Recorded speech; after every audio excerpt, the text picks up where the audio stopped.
Ани үлкен алтын таразының алдында тұр. Ол жерде Анубис, шакал басты құдай Анидың жүрегін бір ыдыста, страустың перосын бір ыдыста өлшеп тұр. Ани шын болған адам. Ол біздің заманымызға дейінгі 13-ші ғасырда өмір сүрген және Мысырдың Фив қаласының хатшысы болған. Ал мұнда бейнеленген оқиға оның 24 метр ұзын папирустан жасалған және оған мәңгілікті сыйлау керек болған өлілер кітабынан үзінді. Осындай қабірге арналған жазбалар алғашында тек перғауындар үшін жазылатын болған. Бірақ кейінірек мысырлықтар осындай жазбалар қарапайым халыққа да мәңгілікті сыйлай алуы мүмкін екендігіне сене бастады. Анидың батыл саяхаты оның өлімінен кейін басталады. Діни қызметкерлер оның денесін бальзамдайды, эмоция мен сананың мекені деп саналатын жүректен басқа әрбір ағзасын алып тастайды. Содан соң бос денені кристалл содамен толтырып, смола араласқан матамен орап тастайды. Оған қоса матаға қорғаныш амулеттерін бірге салған. Жүрек үстінен қиқоңыз амулетін қойып қойған, кейін оған көмек болады. 2 айға созылған процестің басты мақсаты Анидың денесін идеалды түрде сақтап қалу, өйткені дене мен рух кейін бірігіп кете алады. Бірақ ең алдымен рух дуаттан қабір әлемінен өту керек. Бұл үлкен үңгірлердің, от өзендердің, сиқырлы қақпалардың әлемі. Оны қорқынышты қаһарлы жыландар, қолтырауындар және қан бишісі деп аталатын құбыжық адамдар күзетеді. Әрі қарай тіптен жаман. Апоп, хаостың жылан құдайы, терең қараңғыда жасырынып қашан Анидың рухын жұтамын деп күтіп жатыр.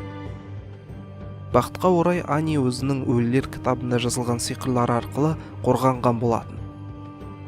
Ани әдейілеп жазбаға қабір әлемінде қорғануға керек арнайы дұғаларын, тілектерін, сиқырлы сөздерін жазбалған болатын.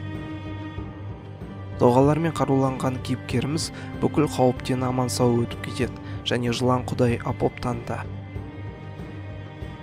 Одан соң ол Мааттың әділдік пен шындық құдайының залына тап болады. Бұл жерде Аниді соңғы сынақ күтіп тұр. Бұл жерде оны 42 құдай оның өмірде әділ өмір сүргенін тексеруі керек. Ани әр құдайға жеке барып, атымен атап, ол күнә жасамадым деп жалбарынады. Осы жалбарынулар арасында ол ешкімді жылатпағанын, сыртынан тыңдамағанын, қасиетті өзенді бұлғамағандығын айтады. Бірақ Анидың мына айтып жатқандары шындық па? Олай емес, бірақ осы кезде қиқоңыз амулетінің кезегі келеді. Амулетте былай жазылған: маған қарсы куәлік етпе. Соған орай оның жүрегі оның көршісінің ұрыстарын тыңдағанын, не өзенде аяғын жуғанын айтып сатып кетпейді. Енді шындықтың уақыты келді. Анидың жүрегін таразыға салу керек. Егер Анидың жүрегі перодан ауыр басса, оны Амат жұтып қояды. Қолтырауының, леопардтың және су сиырдың денесіндегі құбыжық. Және Ани мәңгілікпен қош айтысатын болады. Бірақ Анидың жолы болды.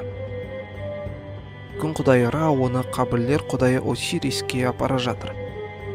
Ол оған мәңгі әлемге кіруге соңғы нақты рұқсатты беретін болады. Шексіз, шетсіз қамыс арасынан Ани өлген жақындарын көреді. Мұнда қайғы, ауру не ашу болмайды. Бірақ олар жасау керек жұмыс бар. Қалғандар сияқты Аниде егістікте жұмыс жасау керек. Ол бұрын қабіріне арнайы салып қойған Шепти фигурасымен жұмысын бастайды. Дәл қазір Ани папирусы британдық мұражайда 1888 жылдан бері сақталып тұр. Анидың арғы өмірін өзінен басқа ешкім білмейді.